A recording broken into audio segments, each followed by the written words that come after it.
You are now listening to The Power of Gentle Talk with Anna Palacio, the talk that informs, inspires, and motivates.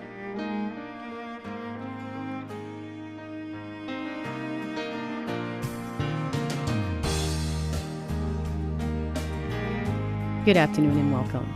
This is Saturday again. We're back. My name is Anna Palacio, and this is The Power of Gentle Talk.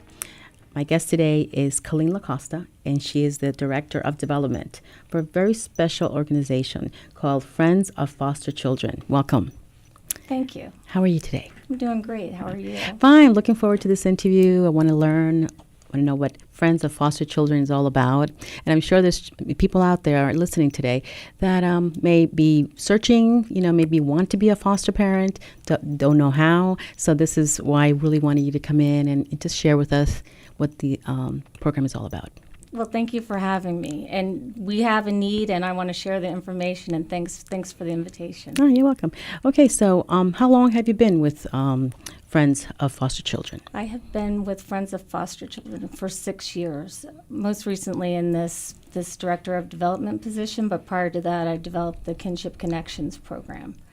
Okay, and exactly what is The Kinship Connections program was a new program within the agency. There's a lot of different parts to the agency, and it recently merged. So It used to be the Foster Adopted Parent Association, and that's who I was hired to work for and start the Kinship program. And it's kind of the first of its kind within Florida, and it's to support the relative placements that are within the county. And those relative placements are taking care of children that were severely abused, so much so that they had to be removed from their parents. So they're staying with their relatives as opposed to a foster home. So it was developed to increase the supports for them and help them navigate the system, get benefits, and the tangible items we have, which I'd like to talk more about when we get to it. Wonderful. Now, just on a personal note, to work close with children and to help children, it takes a very special person. Did you always know, or is this something that just happened, developed in your career to work, fundraising for children and making sure their needs were met? Well, both. I've always had a passion, and I've always worked with victims. My first job was with the state attorney's office, and that kind of built up the working with all sorts of victims, and then I kind of fine-tuned it to the children part. I investigated, I worked for the Guardian program, worked for DCF, I worked at many different positions, and it just all kept leading me back. And I kind of tried to leave it a few times, always coming back to it. How about that? So it's a calling. It's something that you're meant to do. It seems like it. All righty. Okay, so tell us a little bit about the program. What exactly is Friends of Foster Children all about? Okay, Friends of Foster Children let me just do a little bit of history. It's actually two agencies combined to better serve the county. We were the Foster Adopted Parent Association. So we supported all those different placements that were under that when the children were removed from their home. So whether they went on to be adopted or they were in the foster home, we supported them. And then it grew into include the kinship component. There was another agency called Friends of Abused Children that did things like got the children certain tangible items like prom dresses and enrichment items like dance lessons or gymnastics, and they did the safety patrols trips and all that. So the agencies just kind of naturally combined, and it was a mutual merger to better serve the population. So we became Friends of Foster Children to just get everybody and do all those components. And so we do anything that supports the placements of foster, adoptive, and relative. And then by support, there's just all sorts of components to that. Oh, wonderful. Well, I can see where the name definitely fits. Yeah. Oh, it's definitely an alliance. Okay, so let's say that I'm interested in being a foster parent. Like, what's the process? When you explain maybe what do I have to qualify for? To become a foster parent, there's like you said, there's a process, and it usually starts with an interest, and a lot of times it starts with our foster parents talking and people seeing them out. And then that idea gets planted, and you kind of find out about where you want to become a foster parent. Since privatization, there's many different agencies that that do the licensing process, and you have to take classes, get a background check, have your home inspected.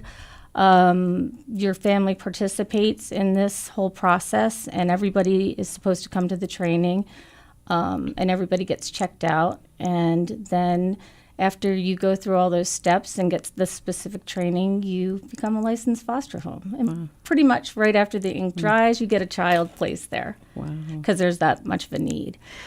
They expedited the process, so it went down from about 13 weeks with added on stuff to 7 weeks plus a few add-on things, and the license gets pretty much done almost close to the end of the training. Okay. Now, are there certain key factors that would maybe not have a person qualified to be a foster parent? Yeah, there's things that in the background check that could rule you out. You do need to be over 18. You need to have stable living and a stable income. You need to be able to support yourself without any funding for the child. So those things are looked at, and you absolutely don't need to be perfect to do it, but certain offenses do rule you out. Of course, obviously, yes. Tell me a little bit about how do they match up the children? Is there a process, or it's like whoever is available is it? Or? Yeah, sadly, there's such a need right now that ideally you want to match the child, and sometimes you do have that luxury to bridge the child to the home, but because Palm Beach County has such a dire need for the foster parents, it's kind of whoever bed opens, the child's going there. So we have sibling groups that are getting split up in many different homes, and we have a lot of kids that are kind of all over the place. Wow, that's a shame.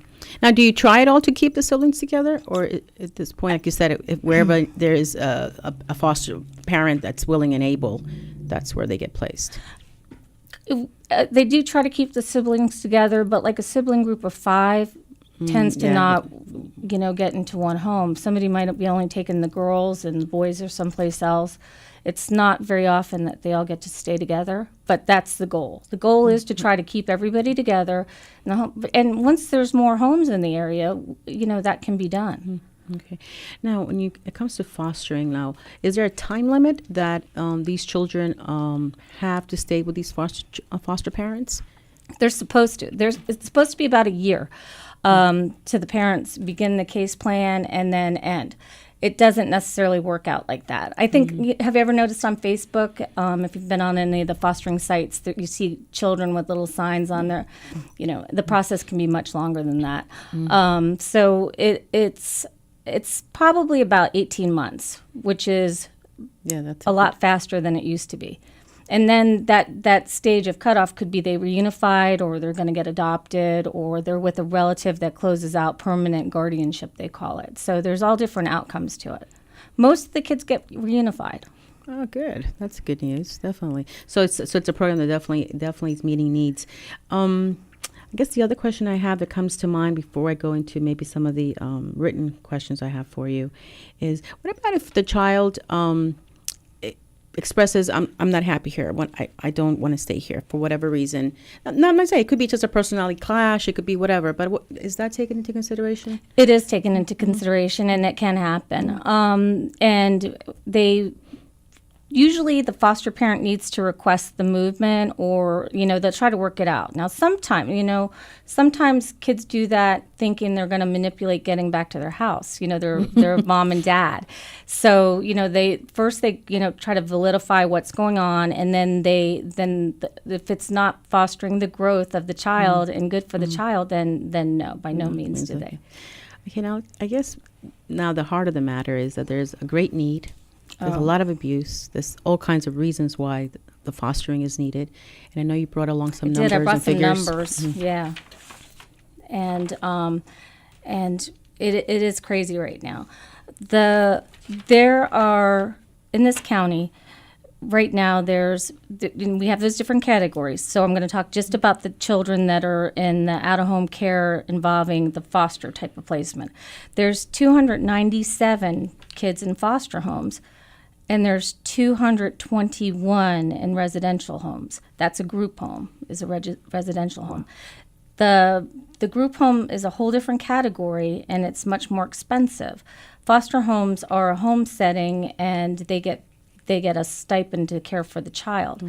So it's to say that it costs taxpayers a lot of money to have that type of disproportion is true, and to lower that number is beneficial to everybody. It's beneficial to the child to be in a home setting with the siblings, and things just tend to work out better. So that number is really disproportionate.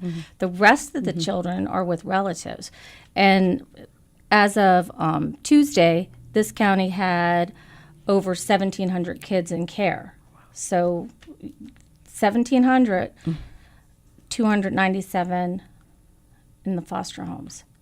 So Palm Beach County has a huge need for foster homes, huge. And it's sad with such a population. There's 1.5 million people here.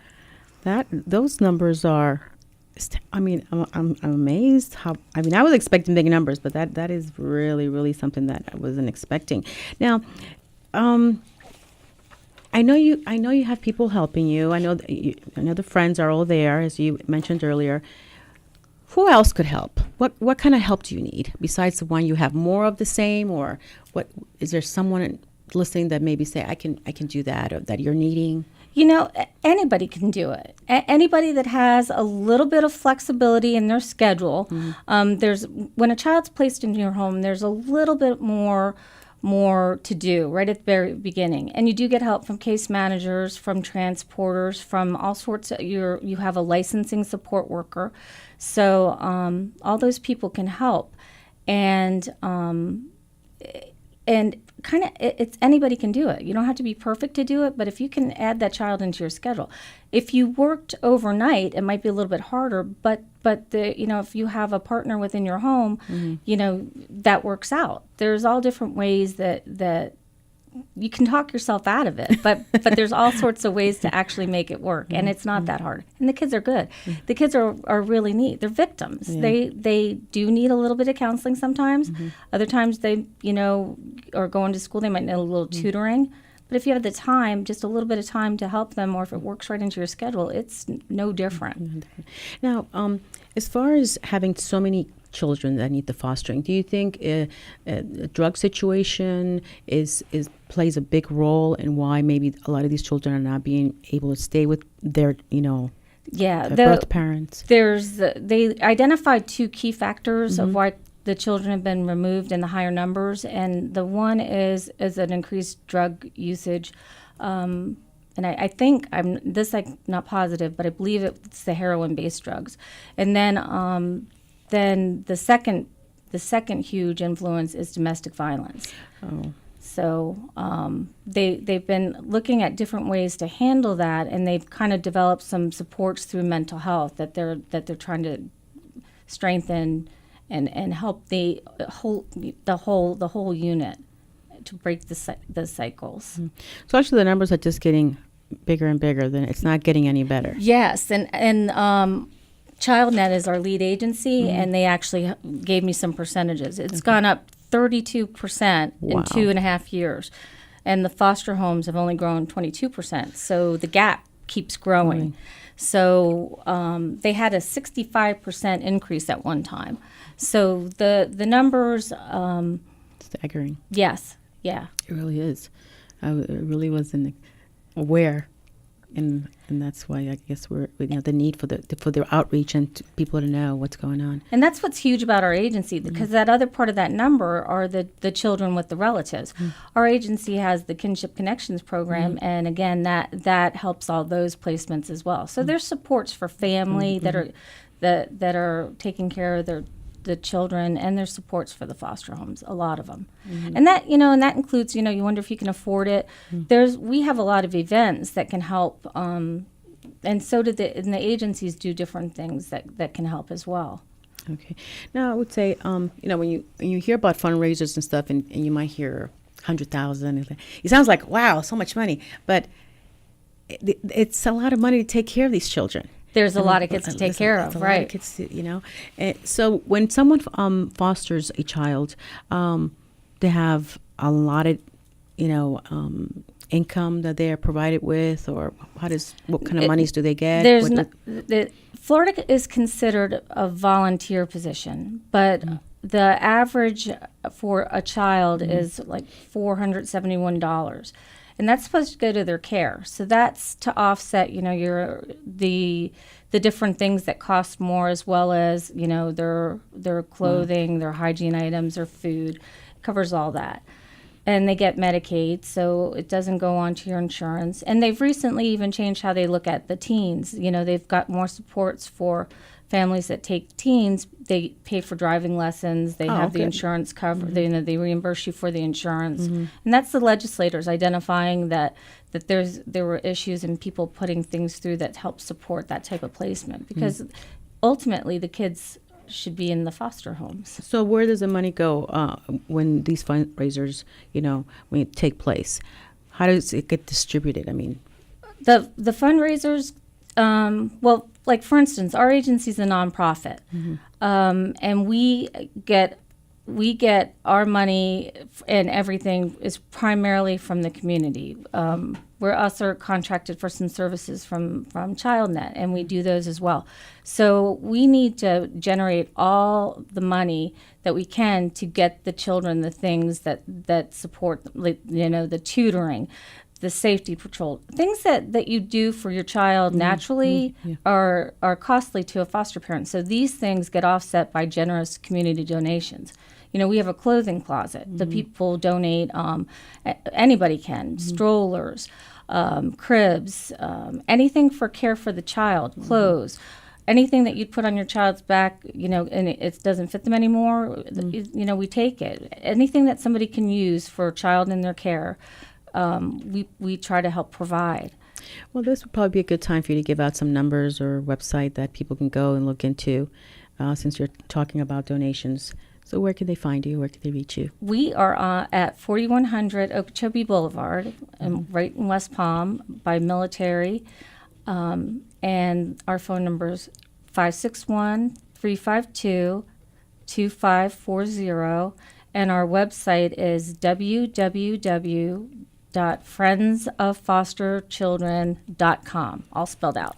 Okay. All right. We'll keep giving that throughout the interview. Tell me a little bit about the events that the children get to experience in your program. We have a lot of events. Coming up is the Spring Fling, and the Kiwanis sponsors that. So that's just a fun event. It's up at Ocean Reef Park. And, there's games, there's an Easter egg hunt, there's the beach. They coordinate a beach cleanup too, but that's a different group of people. So it's just all sorts of things happening. And that's one of them. We do Winterfest, which is a Christmas carnival and crafts. And that's amazing to see the kids' smiles and having fun and creating the crafts. There's other parties at the holidays. There's a Rapids and a school party every year. There's the fair. There's all sorts of activities that we help promote. We have trainings for the foster parents as well, and they have the child care while they go to the trainings. There's just all sorts of event forms. So we get tickets donated, for the baseball games. Roger Dean is wonderful. The stadium, the people will donate the tickets, and it's just neat. Thank you.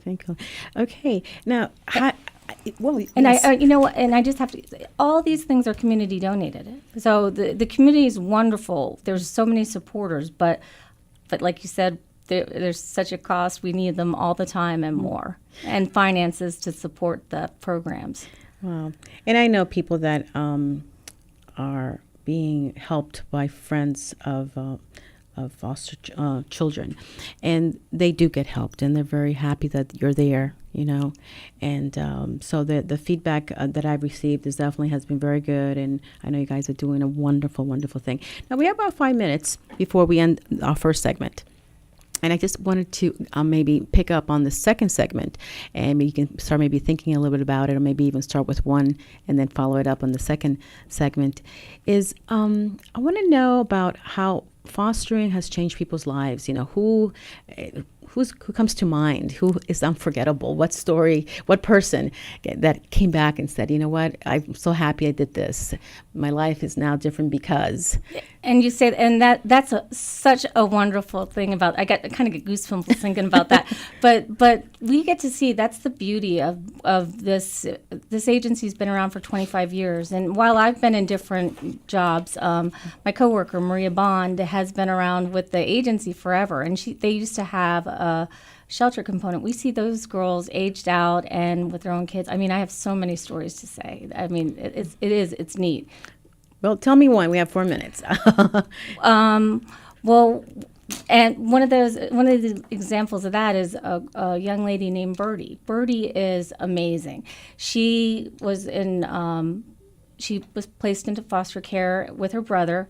Her brother got adopted and she did not, and she'll speak on this, and she wishes that she did. And she aged out. She went to college. She continued on and got her master's.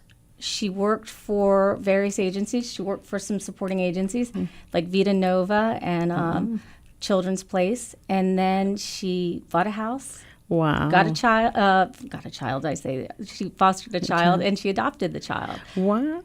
She's amazing. She's amazing. And she tells her story. I actually have a picture of her, too. Yeah, you can hold it up to that camera right there. Someplace I have a picture of her. That's a beautiful story. I mean, that's a very successful story all around. Very victorious for everybody. She's amazing. Okay, Birdie. Well, here's a thumbs up for you. Coleen, thank you so much for visiting the show. You're tuned into WBZT 1230 and iHeartRadio. My name is Ana Palacio. This is The Power of Gentle Talk. My guest today is Coleen LaCosta, and she is the Director of Development for Friends of Foster Children. We're going to take a small break, and we'll be back in just a moment. Welcome back, and thank you for tuning into WBZT 1230 and iHeartRadio. My name is Ana Palacio, and this is The Power of Gentle Talk. My guest today is Coleen LaCosta, Director of Development for Friends of Foster Children. Welcome back, and so happy to have you here. Thank you. And I'm enjoying learning and hearing the stories. Why don't you maybe give us one more story, and then we'll go into maybe some more of the programs and recap a little bit for the people that might have just tuned in. Okay. Well, there's a lot of success stories, so a lot of the children get reunified. But looking at the other part of the spectrum, there's adoptions. So we get to see a lot of the adoptions. Now, sometimes when children come in care, they have more needs than others. So they get discovered, like we were talking about earlier, when there's not a match, there's not a fit in the home, and there's behaviors. So when they get identified, they step up into a therapeutic home to work on those behaviors. It is amazing to see, and we've seen it repeatedly. Our therapeutic homes work with the children daily and the different people on the team to change the behaviors and to get that child ready for the next step and go to their forever home. I cannot tell you how many times we've seen successful and wonderful adoptions because of that. And I'm going to call out Dorothy Alvarez is amazing with that, amazing. And we've seen these children get adopted. We're part of their lives. We're included in, we get to see them on trips. They come to see us. So it's really neat Gratifying. to see how successful they are. And, those successes are in the biological homes as well. We just don't get invited to the homes as usual. But the foster parents maintain connections with them, even when they're reunified. Wonderful. And is there, have you noticed, just so that I know, older children, babies, is there more of a preference or need for one or the other? I mean, Well, we have a need for every single type. There's always a need, and throughout the state, there's the need for teen homes. People think that teens are harder, but no. Look at what you were doing when you were a teenager, and the teenagers are the same. You just need to listen a little more because they like to talk. But they're good kids. They're not out of the home because of their behaviors. They're out of the home because of something that the parents were doing that's a risk to them. So they want to go to school. They want their things. They're just the same. That's a good point to make. Yeah, they're not out. Yeah, it's because of the situation at home. So that's a plus in itself there, just to know, because some people may think, maybe I'm getting a child that has all these problems or whatever, and not necessarily at right. all. And when the child can talk about their own background, there's more to know at the beginning. So they can tell their history. If there's any sort of issues, they can tell the foster parent right up front. And there's usually not. Like maybe it's the busing situation and getting to a special school. So there might be something that needs to be arranged, or an allergy. So they can tell. But when you get a baby, you kind of discover those things. But we have just as much of a need for both. For every single age. Okay. Now, I know you wanted to put a little emphasis on some of the programs, so why don't you tell me a little bit more about those? We have a bunch of programs. We have the kinship program, which we've gone over. We have education connections as well. Now, that's the tutoring component and getting the child on track with their schooling, and that is being developed and a newer component. We've got the enriching connections component, and that is the different things like the prom and the class ring, gymnastic lessons, and the child actually asks for that. If they want to do it, they'll put a request in, and then it gets facilitated through their case manager of how that would benefit them, and they can do that. We have FAP Connections, which is the old services, and that is that like the clothing closet, the equipment room. We have the, which is also ties right into the resource connections, because we have programs we have different funded programs and components of those programs. Like relative caregivers can get beds. So if you're taking your niece and nephew or your nieces, and you need a bunk bed, that program can get that. There's somebody that funds the beds for them. So each part of the program has different things and expands to another part. We have the background connections, which we do the fingerprinting for all the foster parents and adoptive parents and backups. We have within those we have the trainings and the other events. Okay. So.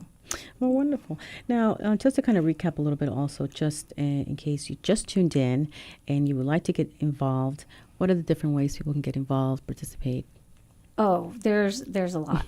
We have opportunities to you can donate. If you just have a minute, just donate your used items that we could use, and that's anything child-related, under 18, kids aging out of foster care, any age. We can take anything that they could use. So and tell your friends about us. If there's somebody that that needs a speaker, we can come out and do a presentation, and foster parents will go with us and tell their stories, or sometimes one of the, like Birdie might go with and tell her story as well. We have, of course, the funding and finances, and you could we have mailings. We have the clothing closet that actually needs volunteers to go through the donations and put them out. Okay.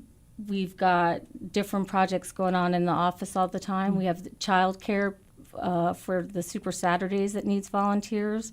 So there's plenty to do. Yeah, we need all sorts. And then outside of our organization, if that doesn't seem to fit your needs and you want a little more hands-on, but you don't want to foster, there's the Guardian Ad Litem program, and that's, the best interest of the child, and they report to court, and they have their own training. There's mentor programs through, like, Children's Healing Institute and Vita Nova. So there's all sorts of things that somebody can do to be involved. Yeah, definitely.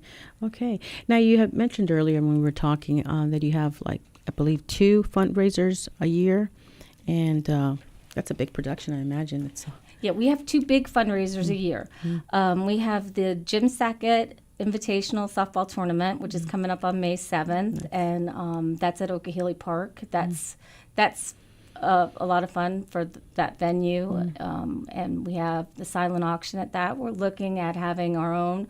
We will be involved in a co-ed game this year, so we're going to be playing against Camelot, and we might have a ball drop. Another one that we have is the 5K, the Superhero 5K, which will be October 8th this year, and that's at John Prince Park. Then we do other little things throughout the year too, and then people are nice to do things for us, like Little Rapunzel's and Rapunzel's Closet does a lot of different events for us, and will give us a percentage of the sales. And Reschic Boutique is another one that does things like that, and then there's different networking events that we do, and anybody can participate in those, and they all end up helping us too. Oh, wonderful. Now, I was curious, when you are asked to bring a speaker, what kind of organizations are reaching out to you to say we would like you to have come on out and tell your story? Well, a lot of the developments and the women's clubs within the developments, the Kiwanis, the Rotary, any of them. Mm-hmm. Oh, good. Okay, nice. Alrighty. Is there something you wanted to recap that I might have missed that you want to talk about, or just kind of go over really? Because we've gone over how to get involved. We've gone over the programs, which are wonderful. There's a lot of friends that are working together here to make this happen. We've gone over the fundraisers, of course, the wonderful stories. And I think that says it all, because it's so gratifying, to be. It's just such a big need. I'm still overwhelmed with the figures you gave us, to be honest with you. That we have a big need for foster parents. And that is throughout the state. Mm-hmm. So wherever you are, wherever you know somebody, it is. And that state number, there's 34,000 out of home care throughout the state. That is amazing to me. And most of the agencies, friends of foster children, they all work the same? They're pretty similar, or is that they vary a little bit? They do vary. Oh, okay. We're kind of a model program. Oh. Other agencies throughout the state have different names. There's Hillsborough Kids does services over there, and they have a lot of the same things, but they don't expand to quite as many events, but they also have a food pantry for the public. So they kind of vary it how they support the foster parents. All of them typically have some trainings. Some of them are very informal, and they're just kind of like meeting at some neutral place or somebody's house, and they kind of just discuss issues. But most try to be engaged with what's going on within the community. Very few have the clothing closet. I mean, is that something that you guys created? Yeah, clothing closet. Oh, yeah, okay. And then having the building to have that is. That's okay. Yeah. That was my next question. Why don't the other agencies have it? But that makes sense. If they don't have the space for it, then maybe they can't offer it yet. And then I left out, I didn't specifically mention our emergency bag program. And we have people that support that. And that's all new items for when the children come into care. They get their own bag, a tote bag or a suitcase, and it's put that has hygiene items and clothing, all new stuff. And again, that's all community donated. There's so many partners the Junior League, JetBlue, just so many people put time into that. I could just rattle off names, but the community is wonderful. So that's another thing that people do. They do diaper drives at their churches. When they're looking for community service, even the students do it. We go to schools and speak. There's just so much. There's so much support out there, but it's just taking that next step and getting a little more involved. And and I think success with an agency like anything similar or related to Friends of Foster Children has to do with trust. What would you tell those people that might be saying, "Oh, yeah, they just do it for the money," or that kind of, because those questions pop up in people's minds. What would you tell somebody like that has that question kind of? I don't know how anyone can do it for the money. And it's not that I want to say that there's a huge cost either. They try to subsidize it so that it kind of covers a lot of it. But when you have a baby, you're paying for the diapers. There's no diaper service.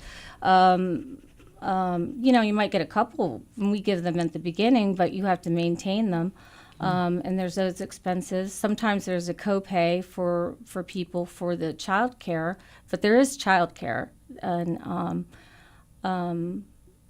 There's, the cost of clothes, there's the cost of whatever the school is charging. And sometimes you get reimbursed for some things, and you don't for others. So it's hard. You literally have to have children all the same size that don't grow, that can wear the same clothes and share the same shoes or whatever, to profit a little bit with it.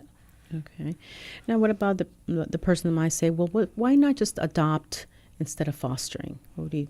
Well, and some people, that is what they should do. Some people might not have the capability to open up their home for temporary, and be afraid of their heart being broken when the child leaves. But when the child is going into a different placement and it's the right placement, it's the right thing, your heart doesn't break. You're happy, and you can stay. That bridging really works in. But maybe you'll get matched up with a child, but you kind of have to do your legwork on that and look throughout to see the children that are available. By fostering, there's always a need. You're always going to have a child, and I say you can do it, and you can create those connections that last a lifetime, and especially with social media as it is. Yeah. Have you ever fostered a child? I was a non-relative placement back when there was no benefits for that. So that was it was nice, and there's 5 kids from that family, and they're all still in touch. Wow. And it's nice. But I did not foster. I did not become a licensed foster home. I had jobs that kind of conflicted with that, the license process. Okay. As far as like the need right now for from one, maybe the first top 3 that you really need right now for people to call in and say, I can do this for you. Is there a top 3 that maybe you're really needing? Or like, I know you said across the board, everything is fine, but is there anything maybe pressing? Well, there's always financial needs and sponsorship. We do promote and support our sponsors and generate like that. So we do need the finances. For us, and this is for us specifically, and then there's the items. We always need things for the clothing closet. We always need things for the emergency bag room, and we need the tutors. Okay, that's important. So if you're a tutor and you like working with children, you want to definitely call 561-352-2540, correct? And maybe you want to give out the website, because I didn't write that down. It is www.friendsoffosterchildren.com. Everything's spelled out. Okay. And what are your hours? We are open from 9 to 4:30. And we're there later, but those are the official open hours. Okay. Well, I think we've covered just about everything. Is there anything that I might have missed? Because I learned a lot. The numbers are staggering of really the need for foster parenting and the adoption if if it happens. We've learned about not the closet, but you named it differently. The emergency bag room. Emergency bag room. Okay, that's another one. I guess if you have a heart this big or this size, we can use you. We need your help. We need anybody that can just pitch in, because I'm just still amazed that there's that many kids out there that need help and they need somebody to just to be a buddy to them. Just sit there and listen to them. Because that's really all, like you said, you think about the teenagers and you think that they may be like, oh no, I don't want a teenager. But actually it just needs someone to talk to. It's not going to be a problem situation on a regular basis. So, and it keeps you young. It really does. I did not give the number for people to call if they're interested in fostering, though. There is a Palm Beach number, and that is 561-352-2501. Can you repeat that one more time? 561-352-2501. 501. Okay. All righty. Well, I want to thank you so much. I learned a lot. I know the audience learned a lot. I know the people that are familiar with this organization will be very happy that you are getting the credit as well, in what you're doing. Because I know there's a group of people, and I know it's not just one, but you've been there a long time, and you come from the heart, Coleen. The times I've spoken to you, I could feel that you're really genuine about what you're doing, and you love what you're doing. Thank you. So I do. The people are amazing. The families are amazing. The relatives are amazing. The foster parents, it's incredible. It's a wonderful, wonderful career. Alrighty, we'll come back again next time. If you're welcome to come with one of the success stories. Oh, I'd love that. I'd love that. Yeah, bring Birdie. The other woman's name, I believe, was, did you say Daisy? There, I didn't really name her though. Yeah, but lady. Dorothy Alvarez. Dorothy, and it was a D. Dorothy. Oh, she's. Yeah. They're welcome to come back, and just to kind of spread the word and let people know this is for real. This is something that gives back. It doesn't stop giving back, because you're going to have the memories. You're going to have the keep in touch. So it's a good thing. It's definitely a good thing. Well, I think we've come to the end of another program today, and I want to remind everyone that when in doubt, just go within your heart, that is, because I firmly believe that your heart is the true seat of intelligence. So keep an open mind, and let's talk again right here on WBZT 1230 and iHeartRadio. Thank you. You have just listened to The Power of Gentle Talk with Ana Palacio. Tune in next Saturday between 2 and 3 p.m. for the talk that informs, inspires, and motivates.